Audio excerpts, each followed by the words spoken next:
Please stand with me for the reading of the word.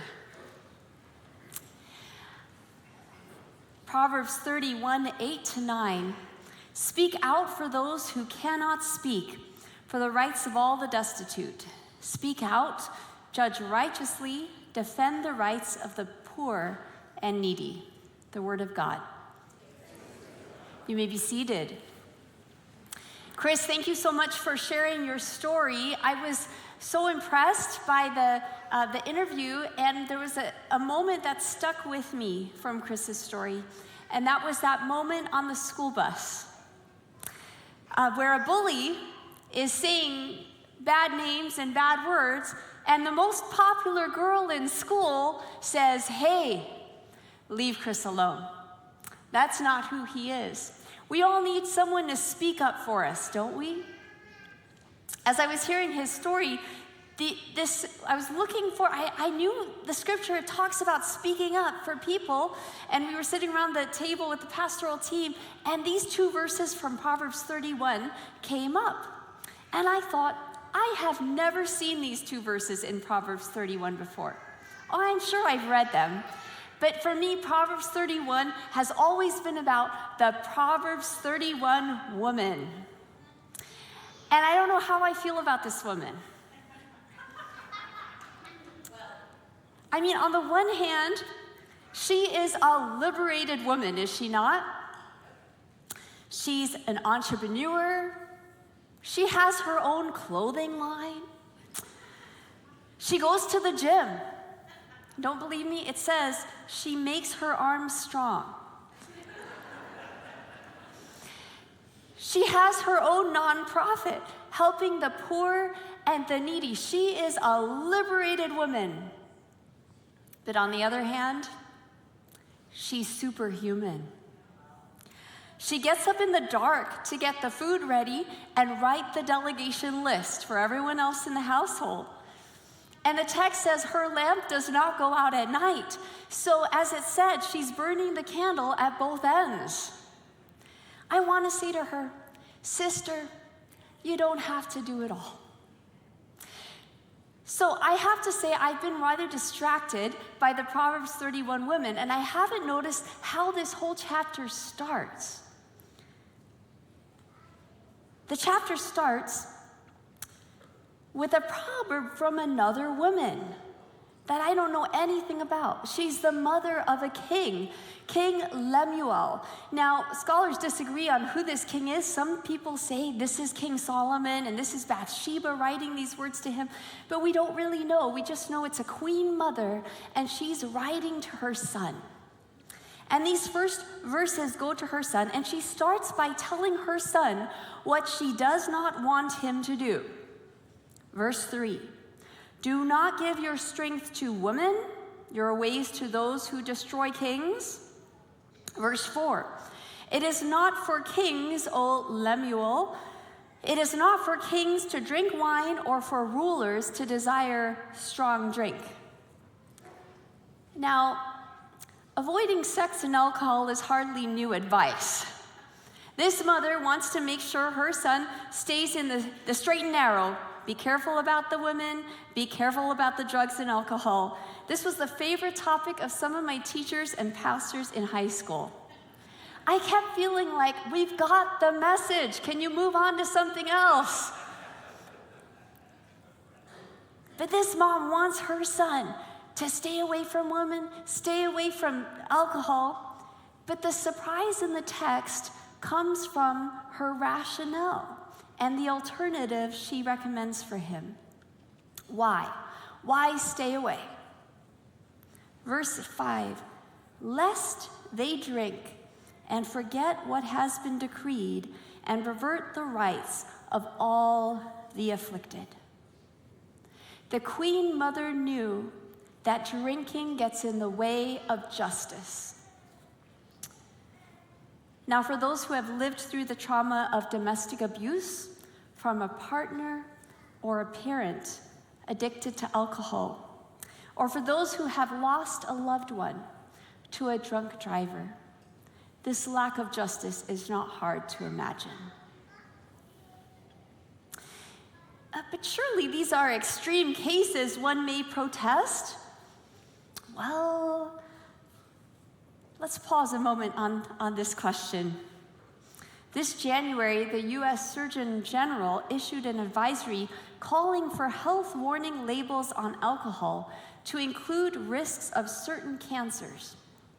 After tobacco and obesity, alcohol consumption, they said, is the third leading preventable cause of cancer in the United States, contributing to 20,000 cancer deaths each year. Even one drink a day can raise your cancer risk. They're recommending lowering the limits to one drink a week to avoid increasing your cancer risk. Well, but you might say, well, okay, you haven't convinced me, Pastor, about this alcohol thing. And how does that have to do with justice? Perhaps it's just harming me. If it harms me, it's my choice. What does that have to do with justice? Since the 1950s, researchers have studied why people drink. In a study from the early 1990s of Michigan residents who had consumed alcohol in the last 30 days, they worked with two main reasons. And here they are. Number one, to cope with stress.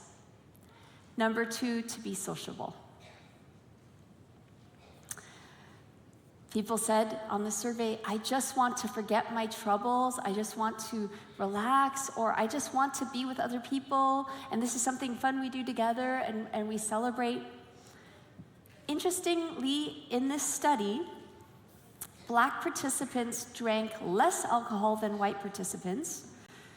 They rated drinking to cope with stress higher, while white participants rated social drinking higher. Now, what does this have to do with justice? When you drink to cope, you forget your own discomfort, but it also makes you forget the discomfort of others. When you drink to socialize, it's easy to forget the ones who are not at that table. When the Seventh-day Adventist Church was organized in 1863, many Adventists were already part of the temperance movement, a social and political campaign to reduce or eliminate alcohol consumption. That's the definition on Wikipedia, the temperance movement. In 1880, Edson White published a book called Temperance and Gospel Songs. And here is an example. I recognize Dare to Be a Daniel. But other than that, there was one other song that I recognized from my childhood, Chewing in the Parlor. Did any of you learn this song? Was it only me in Berrien Springs, Michigan? Chewing in the Parlor. There's a line that says that I'll always remember, maidens never marry men who smoke or chew. If you chew tobacco, you will never do. This is my childhood. Smoking and chewing song in Edson White's temperance book. There's another song in there that I wanted to point out. I did not know this song before. It's called The Drunkard's Greeting. And I'm going to read you the fourth verse out of 5 verses. Okay, the fourth verse says, He promised I should courage have for all the ills of life. The bravest thing he made me do was beat my little wife. He promised he would give me wit, that I should ne'er be sad, instead of which he took away what little sense I had. Can you imagine being in a meeting together and singing these songs? They're pretty uncomfortable.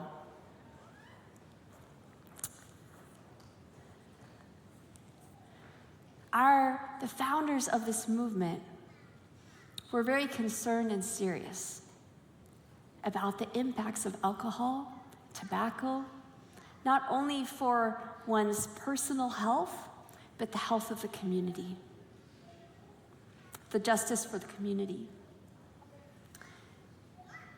Now, what about those of us who don't drink alcohol? We decided not to, we resolved that, we're committed to that. Are we immune to allowing stress and social pressures to prevent us from speaking up?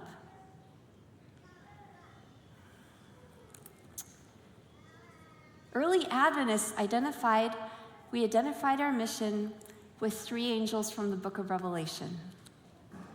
3 angels from the book of Revelation, and the middle angel, Revelation 14, verse 8, said, "Fallen, fallen is Babylon the Great. She has made all nations drink of the wine of the wrath of her prostitution." I also memorized this in 4th grade. There was a song. I won't sing it for you, though. Again, a warning against sex and alcohol. And maybe some of you recognize this picture of the woman with the beast and the wine cup. But this time, these were symbols of something else. Babylon represents political and religious power that works together to perpetuate injustice.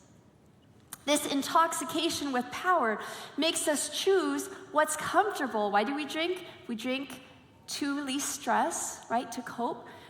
Choose what's powerful instead of addressing suffering. It makes us choose what's socially acceptable instead of what's just. And you know, when we drink Babylon's wine, we drink Babylon's wine when we're just trying to cope with our lives and we don't want to rock the boat.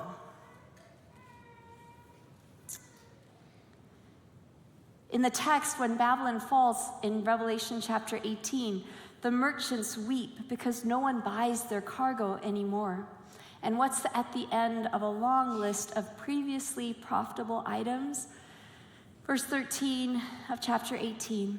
Cinnamon, spice, incense, myrrh, frankincense, wine, olive oil, choice flour, and wheat, cattle and sheep, horses, chariots, slaves, and human lives. Early Adventists didn't just speak out against the effects of alcohol. They spoke out against the intoxicating effects of political and religious power. John Byington, the first president of the General Conference of Seventh-day Adventists, he left the Methodist Episcopal Church because it didn't take a stand against slavery. At his farm in New York, this was the first General Conference president of this Seventh-day Adventist denomination that this church is part of. The very first General Conference president, guess what? In his farm in New York, he had a station of the Underground Railroad, illegally transporting people enslaved from the South to Canada. In 1850, President Fillmore signed a second Fugitive Slave Act into law. It threatened fines and imprisonment to anyone who helped runaway slaves. Fines and imprisonment. One of our founders, Ellen White, wrote this: "When the laws of men conflict with the word and law of God, we are to obey the latter, whatever the consequences may be." Fines, imprisonment. We will not obey this fugitive slave law, Ellen White says. In 1891, Edson White, the same son who published the temperance songs, began evangelistic and educational work for the Southern Black community from a boat on the Mississippi called the Morning Star. And he collected some words that his mother had written about this work. And this is one of those quotes. "The American nation owes a debt of love to the colored race, and God has ordained," remember this is from 1901, "God has ordained that they should make restitution for the wrong they have done them in the past. Those who have taken no active part in enforcing slavery upon the colored people are not relieved from the responsibility of making special efforts to remove as far as possible the sure result of their enslavement." So what does the Queen Mother want her son to do? Instead of drinking, Proverbs 31, 8, and 9 that we read at the beginning today, speak out for those who cannot speak, for the rights of all the destitute. Speak out, judge righteously, defend the rights of the poor and needy. In the Greek, this is literally open your mouth. Open your mouth. But I have to admit to you, it's easier for me to keep my mouth shut. Have you had a moment where you regretted keeping your mouth shut? I'm working on this sermon this very week, and I had a moment. I met someone for the very first time, and they made a disparaging remark about someone else that was not present, that was from another nationality, and they implied that this was because of that person's nationality. And I froze. I didn't say anything. And I regret that. I keep running it through my head and thinking, what would the right thing to have said in that moment? How should I have opened my mouth? I don't want to have more moments of regretting opening my mouth and not sticking up for the people that are being bullied, even if they're not there, perhaps especially if they're not there. That's a way that people are silenced because they're not there to speak up for themselves as well.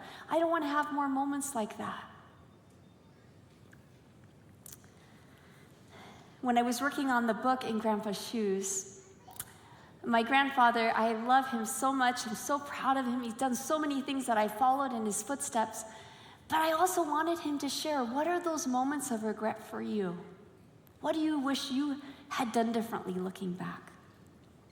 And one of those moments he shared about was in the 1970s when he was the head of the theology department at Heidelberg College in South Africa, at which time apartheid was the law of the land. A white South African evangelical guest lecturer asked him if he knew that 3 of his students, all taking theology, all people of color, were not allowed to eat in the cafeteria. They would come each day by train. Another student would come and pick them up and take them onto campus. And there were students that they made friends with they would hang out in their rooms, but they were not allowed to eat in the cafeteria. So my grandfather heard that comment, and he remembered hearing that comment, but he accepted it as just the way things were. And he told me when we were working on this book, he said, I wished I had spoken up after that conversation. I wish I had said something. So before the book was published, I asked people to read it and give feedback. And one of my readers was Pastor Ron Dupree. Pastor Ron, I chose him because he's from South Africa. He's a pastor, and he's also an ultra marathon runner. He's 73 now. I saw him recently. I ran a 10K recently, and that's Pastor Ron. He's the pastor of the Beaumont Church now. 73. He told me that this last Sunday he got up and decided to run a half marathon without training for it specifically. And he ran it in 1 hour and 45 minutes and won his age category. That's a little bit about who this guy is. This spring, he's planning to walk 50 kilometers a day for 50 days in 50 different states to raise awareness about seniors exercising and to raise $50,000 for a new community center for his church in Beaumont. Do you know how much 50 kilometers is? It's about 32 miles. This is a remarkable gentleman that I have so much respect for. He read my book, and he called me and said, I have to tell you something. I'm one of those 3 students that they wouldn't allow to eat in the cafeteria.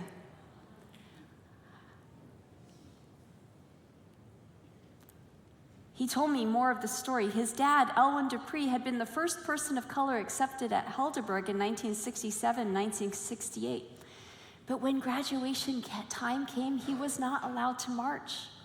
He had to accept his certificate at a school about 15 miles away that was a black school. He was not allowed to graduate and walk up to the front because there were some faculty members who said, if you let him march, we will boycott the event. His cousin, so his brother, he has a two-year older brother, and Elwyn, this is Pastor Ron's father, Elwyn was very upset. I would be too, been doing all the work, ready to graduate, not allowed to graduate.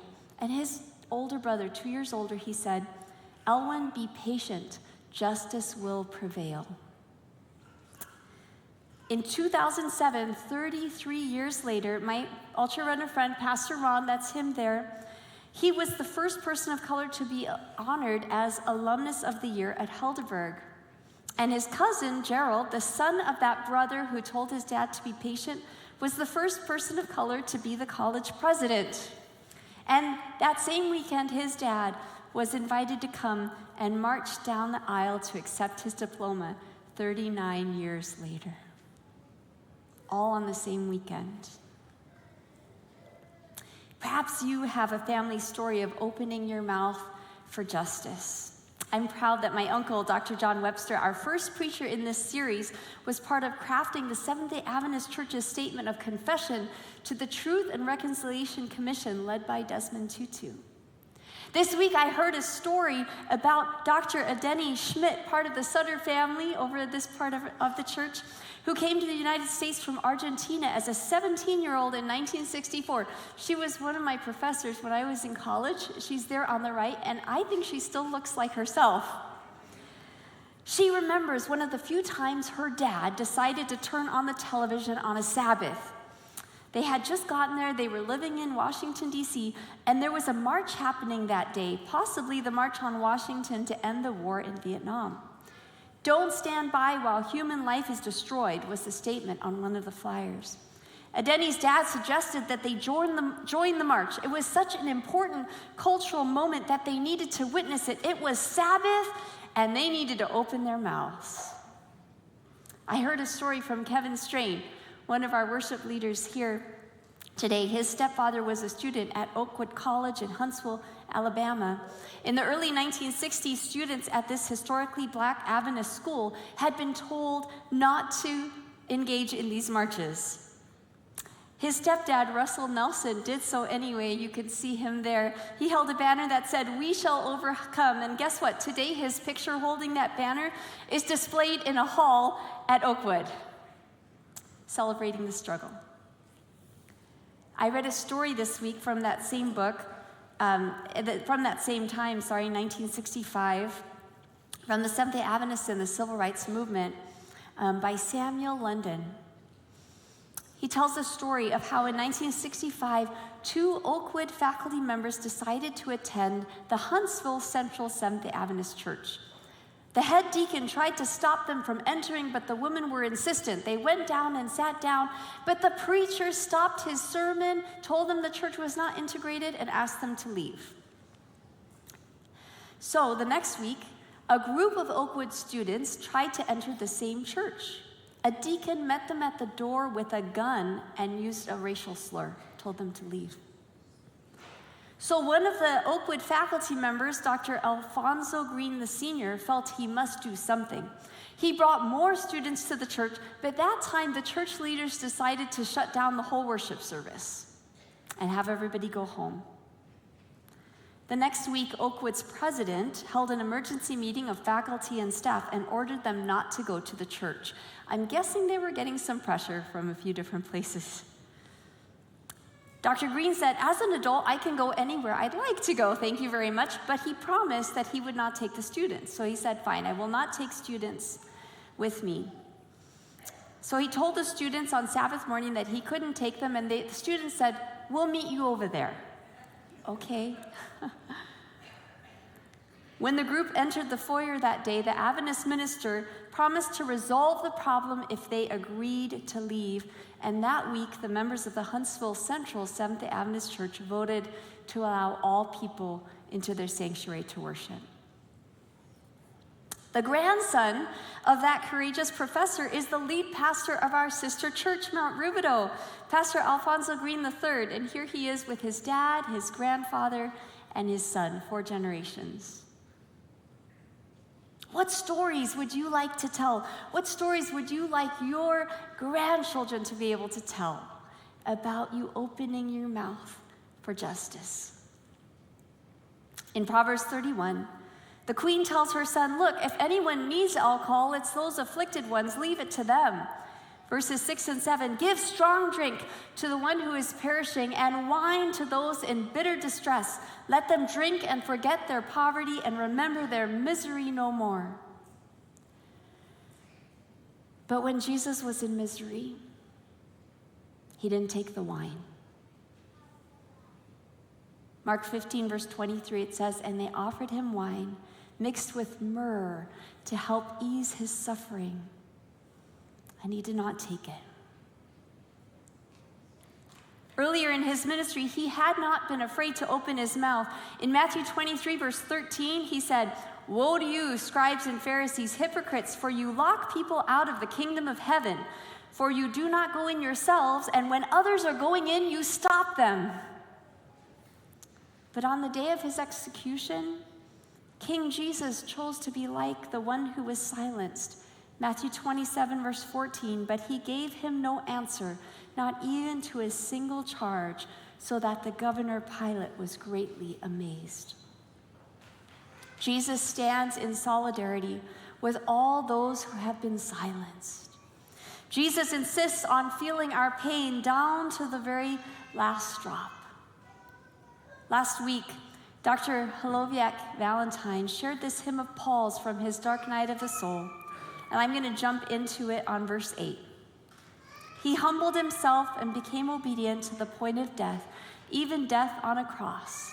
Therefore, God exalted him even more highly and gave him the name that is above every other name, so that at the name given to Jesus, every knee should bend in heaven and on earth and under the earth, and every tongue should confess that Jesus Christ is Lord, to the glory of God the Father.